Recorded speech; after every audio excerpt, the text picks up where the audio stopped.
Good evening හැමෝටම ෆයිනෑන්ශියල් discipline යන video එකක් අරගෙන ආවේ ෆයිනෑන්ශියල් ඩිසිප්ලීන් එහෙම නැත්නම් මූල්‍ය විනය කියන එකේදී අපිට අනිවාර්යම ඕන දෙයක් තමයි කමියුනිකේෂන් කියන එක. ඒ කියන්නේ අපි ගාව තියෙන ගෝල් එක අපේ ගෙදරත් එක්ක හරි එහෙම නැත්නම් අපේ සහකාරයෝ හෝ සහකාරය යාළුවා බිස්නස් පාර්ට්නර් එක්ක හරි කමියුනිකේට් කරගන්නකොට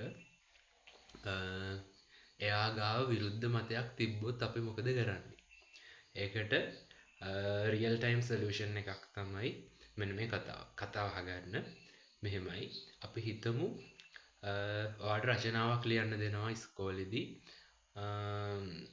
කෙනෙක්, ඒ කියන්නේ සතෙක් ගැන. හරිද? සතෙක් ගැන හරි මොකක් හරි දෙයක් ගැන. පළවෙනි දවසේ කියලා දෙනවා අපි හිතමු මැක්ක ගැන ලියන්න කියලා. ටීචර් ලියලා දෙනවා මැක්කා සතෙකි, ඌ කළු පාටයි, ඌට කකුල් ගොඩක් ඇත. එහෙම කියලා ඊට පස්සේ මැක්කා ඉන්නේ මෙන්න මුගේ ඇඟේ. එහෙම කියලා දෙනවා. ඊට පස්සේ ටීචර් වෙන දවසක ඊළඟ දවසේ බල්ලා ගැන රචනාවක් ලියන්න දෙනවා. එතකොට අපි කරන්නේ අර මැක්ක ගැන ලියන්න දීපු රචනාව ඔළුවේ තියාගෙන බල්ලා ගැන ලියන්න පටන් ගන්නවා.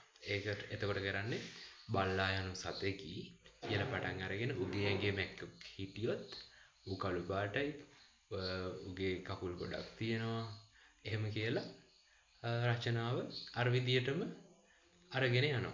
ඌ ඉන්නේ මෙන්න මේ වගේ සත්තුන්ගේ ඇඟේ කියලා රචනාව අරගෙන යනවා. ඊට පස්සේ පොල් ගහ ගැන ලියන්න දුන්නොත් පොල් ගහටත් ඒ එක්සාම්පල් එකම අරගෙන පොල් ගහ යනු ගසකි, පොල් ගහේ මැක්කෙක් හිටියොත් ඌ කළු පාටයි, ඌට කකුල් ගොඩක් තියෙනවා. ওই විදියට කතාව ඉස්සරහට කරගෙන යනවා. රචනාව ලියාගෙන යනවා.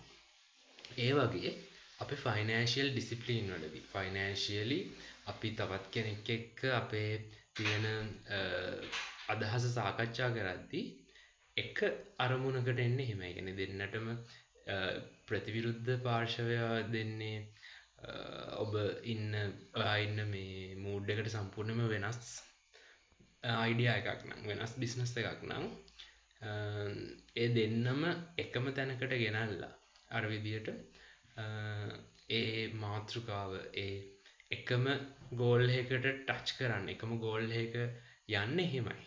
ඒ කියන්නේ බිස්නස් අයිඩියා දෙකක් වුණත් දෙකෙන්ම අපිට ගන්න පුළුවන් එක ප්‍රයෝජනයක් අරගෙන ඒකෙන් යන්න පුළුවන් විදියට කමියුනිකේට් කරගන්න. එහෙම නැතුව ඒකට විරුද්ධ වෙලා ඒ බිස්නස් අයිඩියා එක වැඩක් නැහැ කියලා කිව්වොත් ප්‍රතිවිරුද්ධ පාර්ශවයට ඒක